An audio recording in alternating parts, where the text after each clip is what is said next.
Vous êtes né ou né entre 1092 et 1210 après Jésus-Christ dans un château du Kistan, en Perse, aujourd'hui l'Iran.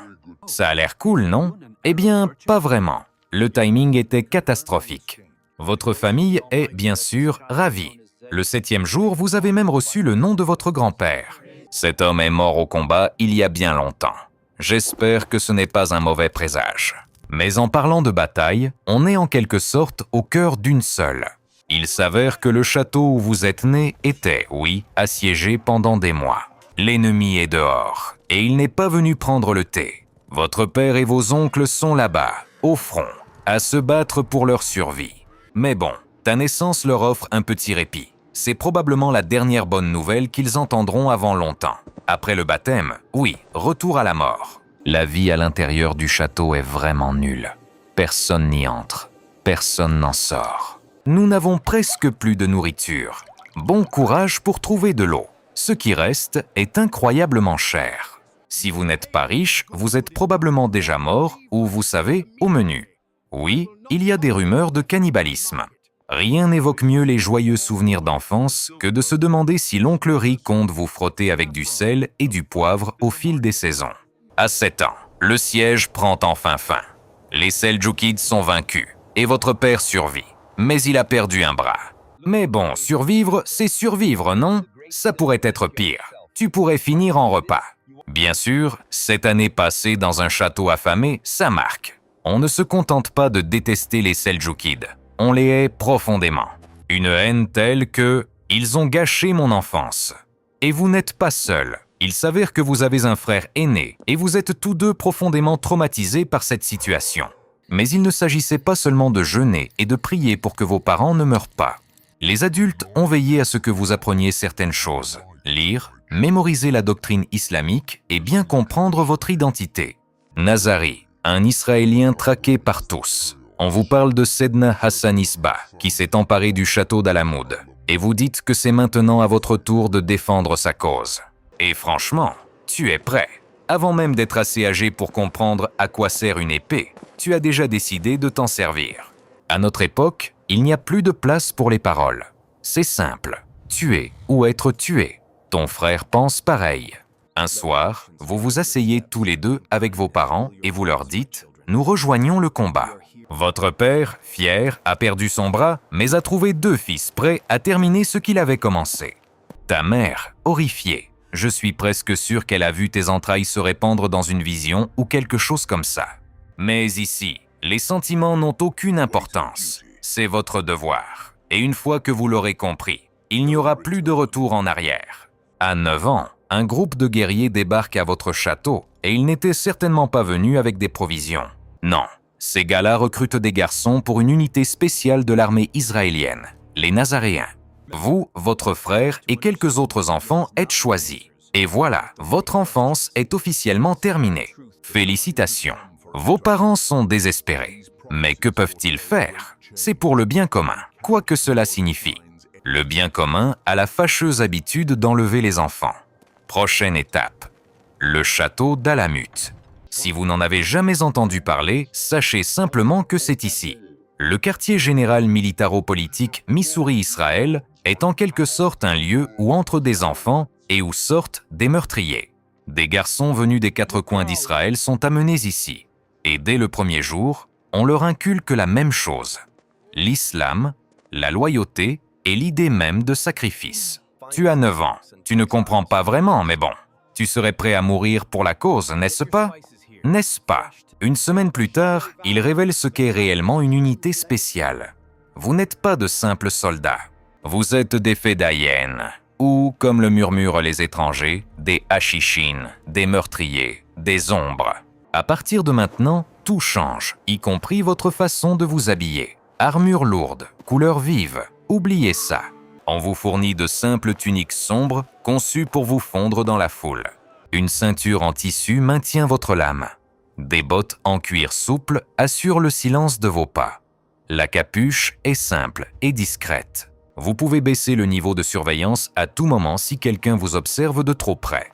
Votre mission est d'éliminer des personnes très importantes. Ah oui, et une petite condition. Vous êtes censé y laisser votre peau. C'est un peu embêtant. Vous et votre frère échangez un regard car oui, ce n'est pas exactement ce à quoi vous vous attendiez.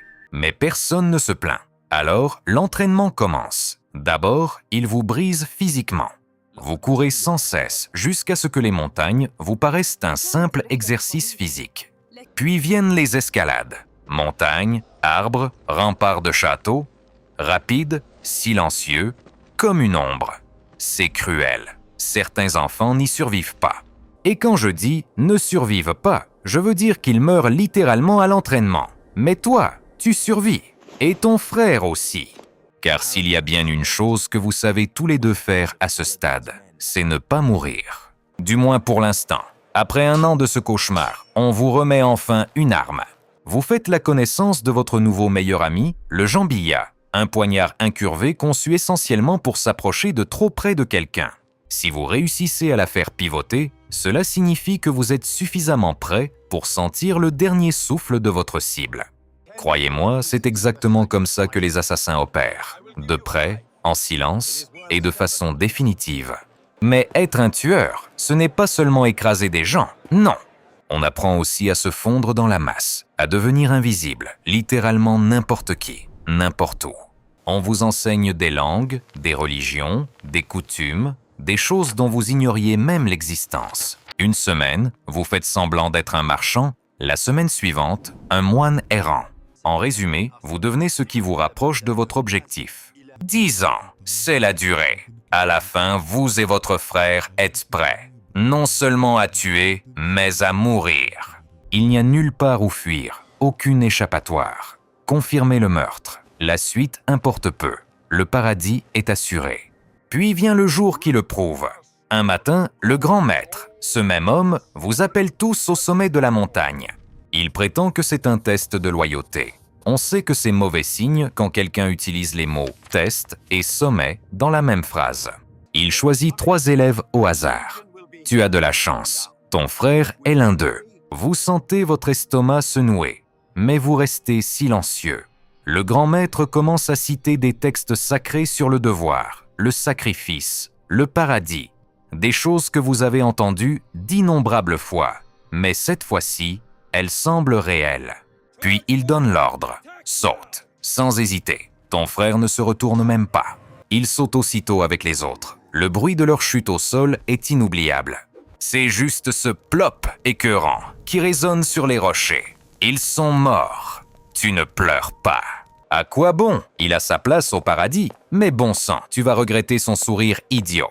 Le grand maître se retourne et sourit, car il sait que s'il en avait choisi 10 de plus, vous auriez tous sauté.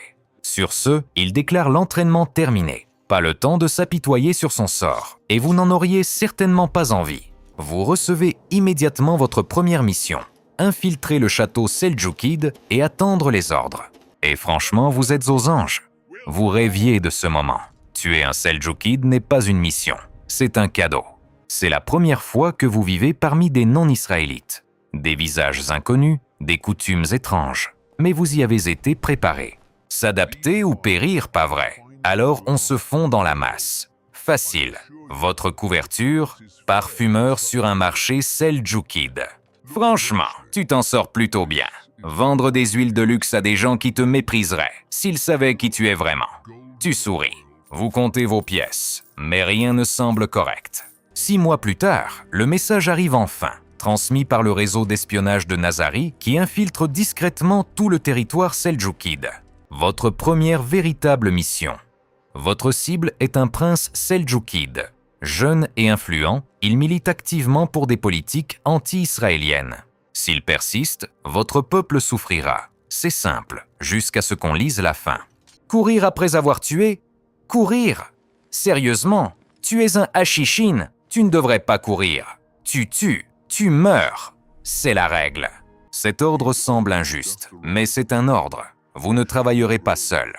Un autre Hashishin a été chargé d'éliminer l'ombre du prince. Les gardes sont pratiquement collés au prince, le suivant partout, comme des gardes du corps épris.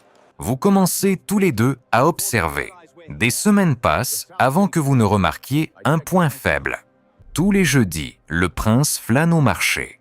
La plupart des gens pensent qu'il inspecte les marchandises. Mais vous comprenez l'idée. Il s'avère que son cœur n'est pas en politique. Il est dans la fille du marchand. Il a trop peur de lui parler. Alors il passe devant elle sans s'arrêter, chaque semaine, comme un pervers. Voici votre chance. La veille de la prochaine marche du jeudi, vous et votre partenaire vous inscrivez comme bénévole dans le même magasin. Aucun soupçon. Vous êtes embauché sur le champ. Le lendemain, le jeu commence. Vous travaillez, vous attendez, vous respirez lentement. Chaque seconde est difficile, car c'est ce à quoi vous vous êtes préparé toute votre vie. Aucun raté, pile à l'heure. Le prince passe, jetant des coups d'œil furtifs à la jeune fille. C'est évident, il est distrait. Parfait. Vous agissez rapidement, silencieusement, imperceptiblement. Quand il vous verra, votre dague sera déjà profondément enfoncée dans sa poitrine. Ses yeux s'écarquillent, sa bouche s'ouvre, mais il n'en sort rien d'utile, si ce n'est des cris. Au même instant, votre partenaire enfonce sa lame dans la garde. 2 morts, 2 respirations. Terminé. Vous faites pivoter le poignard, confirmant ainsi le meurtre, et vous disparaissez dans la ruelle comme un fantôme. Tout est fini en quelques secondes. Personne ne sait ce qui s'est passé, sauf votre partenaire. Il ne s'enfuit pas. Il s'agenouille calmement, pris, acceptant le martyre, tandis que les soldats restent figés, trop choqués pour bouger. Mais toi, tu es parti. On t'a ordonné de fuir comme un lâche. Une partie de toi voudrait rester. Tu serais mort avec lui, comme un véritable Hashishin. Une semaine plus tard, tu serais envoyé plus profondément en territoire seldjoukide. Lieu différent, même mission. Votre cible est un gouverneur militaire qui dirige le siège d'une forteresse israélienne. Mais pas n'importe quel siège. Ce siège affame des familles et des enfants qui vous rappellent douloureusement votre propre situation. Tuer cet homme a quelque chose de profondément personnel. Tu le surprends un soir, alors qu'il rentre à sa tente de prière. Un timing parfait, une frappe éclair, un seldjoukide de moins, et hop, vous disparaissez dans la nuit. Aucun témoin, aucune trace, un autre meurtre fantôme. Et ce n'est pas tout. Un meurtre en entraîne 2, 2 en entraîne 12. Bientôt, vous aurez commis plus d'assassinats de haut vol que la plupart des Hashishin n'en rêveront jamais. Franchement, tu aurais dû mourir plusieurs fois. Mais au lieu de t'envoyer au paradis, Alamip te rappelle à lui. Vous n'hésitez pas. Vous allez droit au but et vous leur dites ce que vous ressentez. Vous les accusez. Oui. Vous m'accusez de vous avoir volé votre chance de martyr. Vous étiez prêt à mourir. Vous le vouliez. C'est alors qu'ils vous disent enfin la vérité. Tous les Fedayins ne sont pas condamnés à mourir. Certains d'entre vous sont destinés à vivre, à diriger, à instruire la prochaine génération. Il faut bien que quelqu'un assure le fonctionnement de la machine, gère les réseaux et transfère les compétences. Et apparemment, cette personne, c'est vous. Vous êtes promu maître des Fedayins. Vous détestez ça, chaque seconde, mais vous obéissez. Votre mission est désormais de former la prochaine génération. Les garçons n'ont pas plus l'âge que votre frère avait lorsque ce dernier a sauté de cette falaise sans hésiter. Des enfants aux yeux grands ouverts, encore accrochés à l'idée d'honneur, de gloire, de paradis. Vous leur apprenez donc à mourir, car c'est bien là l'essentiel. Vous ne leur montrez pas comment vivre. Vous les préparez à une mort héroïque dont personne ne se souviendra jamais. Des noms qui disparaissent dès que leurs corps s'effondrent au sol. Dans chaque garçon qui entre dans ta cour, tu vois ton frère. Tu te vois toi-même. Chaque exercice, chaque leçon n'est qu'un enterrement au ralenti. Les générations se succèdent. Vous les voyez grandir, se perfectionner et marcher vers leur mort tandis que vous restez en arrière. Finalement, même les chefs de la secte commencent à vous craindre, car une personne comme vous, un survivant, un tueur, un fantôme, en sait trop. Il sait où sont enterrés les corps, car c'est vous qui en avez enterré la plupart. Ils cessent de vous donner des ordres. Ils cessent de venir dans vos chambres. Tu n'es plus leur maître. Tu es leur fantôme, le dernier fantôme d'un château rempli de souvenirs.